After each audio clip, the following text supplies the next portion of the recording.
Morning team, thank you for joining us. It's Tuesday, January 18th. I'm Amy Kaur and I'm joined by Kevin Van Eck and we're live out of our Chicago studio.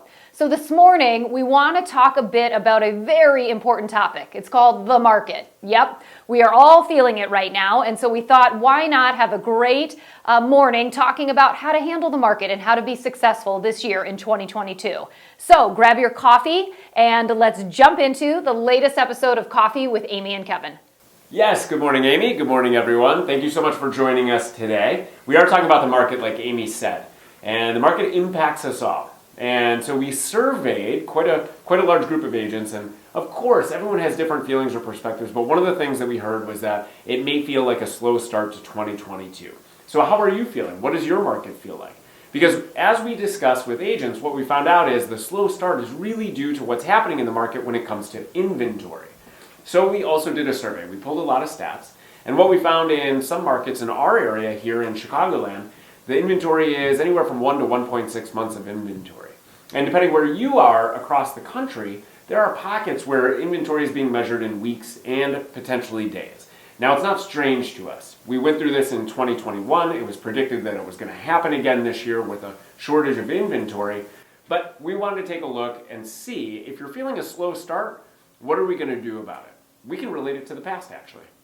We can. When we think about it in 2012, when we take a look at those numbers, we were seeing inventory on such higher levels. In fact, 5 times in many markets, 5 times the amount of inventory in 2012 to what we're seeing today. But what does that mean? It just really means that that market was actually the complete opposite of the market that we're seeing right now. It was really a buyer's advantage market because there was way more inventory than there were buyers. So today we're seeing that opposite where we've got a ton of buyers and not a lot of inventory. But what I will say is regardless of 2012 or 2022, the same thing was happening to us. And that was we were kind of freaking out, right? We were freaking out about the market and how we were going to handle it. So what we want to talk about this morning is how you're going to market-proof your business. That's right. We're going to talk about actions. We're going to talk about actions that maybe aren't top of mind. We talk about action all the time, right? We talk about how you can take action in your business, how you can make sure that you're in control of what you can control. We're going to discuss 3 things today and areas that maybe aren't top of mind for each of you in how you can grow your business, be successful in any market, whether it's like 2012 or 2022, you're going to be able to continue to drive success in your business. That's right. So the first thing that we want to focus on are relationships. And I know you've heard it before. We talk a lot about relationships. And what we've really, I think, talked a lot about is the relationship that you have with your clients in your sphere of influence. Now that's super important, and that is going to continue throughout the entire year. But what we also want to talk with you about today is the relationship with your colleagues, your business relationships, because I think these are really critical. You know, these were critical in 2012 when you were trying to sell a house and there weren't a lot of buyers. You had to do the song and dance and anything that you could to get somebody to come and see your listing. Well, now it has suddenly changed, right? And we are in a market where there isn't a lot of inventory and there's a lot of buyers. So I want you to think about it. No matter what type of agent you are, you might be the agent that actually holds a lot of inventory. And you might have a lot of things that are going to be coming to market this year. And guess what? We all know people are really going to like you because many of your colleagues are going to have buyers that want to get into that property or into your properties. So here's what I want you to keep in mind is please be collaborative. Think about sharing to the best of your ability and make sure that your communication is crystal clear because we all know that you have all of this inventory, and while you're in a position where you think you're holding all the cards, remember what it's like to be on the other side. So just keep that in mind as you are getting listings. You know that you have a lot of colleagues who've got buyers who are really trying to find homes. So take a step back and think to yourself, what can I do to make sure that I am being the best colleague and counterpart in the market that I can?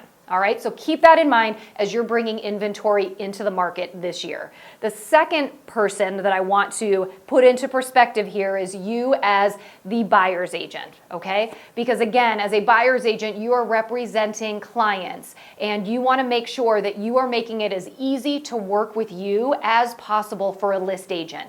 And that's important for you and your relationship, but it's also critical for your buyers. Think about it. If you aren't great to work with, what are the odds that somebody's going to take your client's offer in a multiple offer situation? So think about how you're approaching things. Be as easy to work with as possible. Be effective. Be great with your communication as well. So you're making sure you've got the best chance to get your clients the house that they want. So bottom line, make sure that your relationships and how you're engaging and interacting with your colleagues, both within your company and outside, is really awesome. You want to make sure that you have a great reputation out there, but that you're also helping all of us have a really great 2022. So number 2, and this is a big differentiator when we talk about how to make sure that you market-proof your business, is your mindset. Now, we talk about mindset from time to time. I have 3 different things I want to talk about or address when it comes to mindset. The first is positivity. We're not going to get in deep in gratitudes. We talk about that, it seems like, every week. But starting your day with positivity is really important because it sets yourself up for success. Number 2, though, when we talk about mindset, is the feeling or perspective of abundance. This is really important.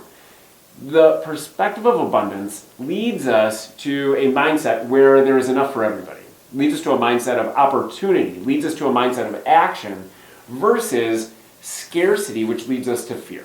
And that sometimes at the beginning of the year is exactly what's driving our fear. It's this scarcity mentality where there's not enough business for everybody. It feels like there's not enough listings. We're concerned about making an income, making what we need to make to survive each year. But here's the difference between those that have a mindset of abundance versus scarcity. When someone is afraid, when there is fear, they tend not to take action. They're paralyzed, they sit back. The mindset of abundance leads to action, and that's exactly what we're talking about, which is doing the things that foster relationships between you and your clients, foster relationships between you and other agents, and making sure that you stay in touch with anyone in your business who might be able to generate referrals for you. So the mindset of abundance means that you act in such a way that you are confident that business will come to you if you do the right things. And the last piece of mindset that's really important, and this comes from Ninja, is what you focus on expands. And this ties in through the positivity, through the abundance. When you focus on the things that you can control, the things that you need to do to get yourself, your business, your family to where you want to go, you will do those things. Those things will happen. If we focus on the things that we can't control, if we focus on inventory, if we focus on the fear of whether or not we're going to be successful, that is what's going to expand. We're not going to be able to move forward, and 2022 won't be exactly what we want it to be. Yeah, I think that that's so important to think about. And if all of you remember in 2020 when we had that program, Do It Now, it was because we were all freaking out, right? We didn't really know what was going to happen in the market. We were in a lockdown for a period of almost 3 months. And what did we do? We ended up having us focus on action for 30 days. And so many of you ended up having a great summer that year because you did. You took action. You focused on the things that you could control. So number 3, it actually is into 3 parts, but I want you to start thinking right now, how can I think outside of the box in this market? And I feel like you have to do that in every market. When we look back at 2010 and 11, and we were having so many issues, all of a sudden this new emergence of short sales came out, right? It was a whole new sub-market that evolved from that time when we were seeing distressed properties. So I want you to take a step back this morning and say, how am I going to think outside of the box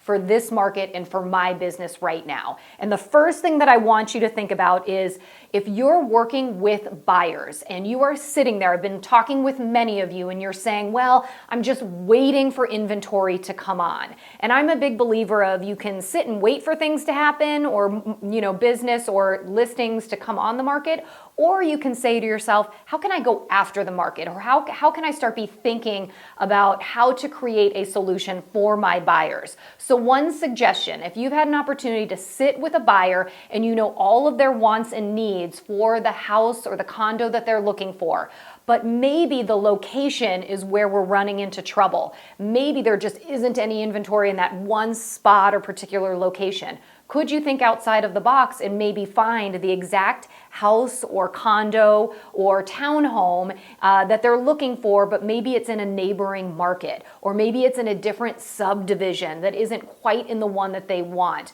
And the reason why I'm prompting you with that is you want to start thinking one step ahead of your clients, because at some point, if they run out of not being able to find inventory, they may do that on their own. But being the expert, thinking outside the box, being one step ahead of your clients and problem solving is what you need to do in this market right now. The second thing that Kevin and I were talking about is look under the bridge. And what does that mean? It means you might have clients that are looking between $4 and $450, right? That might be their sweet spot or price point. And oftentimes we always go a little bit higher, maybe looking at $475 to see if they can push the market. But we don't always go underneath the price point. So instead of only looking between $4 and $450, could you get creative? Could you look at $350 to $399 and see if maybe there's a property? It may not be in as perfect condition as your clients want, but maybe it'll work out. Maybe they could get it for a lower price and be creative about putting some money into it. So just make sure that if you haven't yet, look under the bridge, because you might find something there for your buyers. All right, and the third thing, the last thing that I want you to think about as far as thinking outside the box is working to be creative for those potential sellers.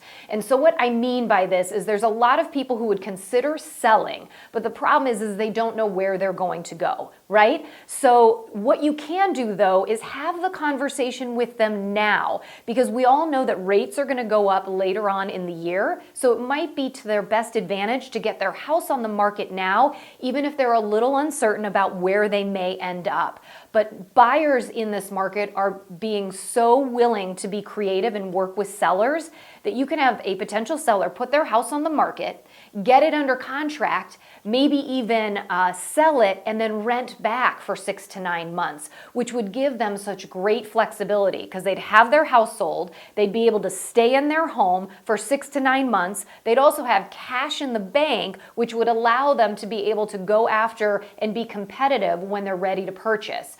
So that creates some flexibility for them. So just start thinking about ways in which you can create opportunity in the marketplace for your buyers and your sellers. You've got to think outside of the box. You've got to get creative. And the way that I look at it is there is a solution for every problem. And if you just start looking at it from that lens, I guarantee you're going to start coming up with some really great and creative solutions for your clients. So to recap, the 3 things we talked about. Number 1, relationships, namely between each one of us as colleagues. Number 2, our mindset. And number 3, thinking creatively and outside of the box. Keep these in mind as you move forward through 2022. They're going to make a difference, and we'd love to hear from you. In the comments below, put in if you're focusing in a specific area or if you have a story to share. We'd love to hear how you're creating business and success in your business. As always, thank you for joining us today, and we look forward to seeing you again next week. That's right. Make it a great Tuesday. We'll see you next week. And until then, you've got this.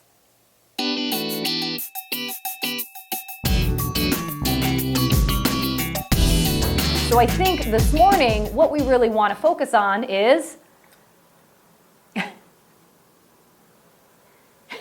how to market-proof your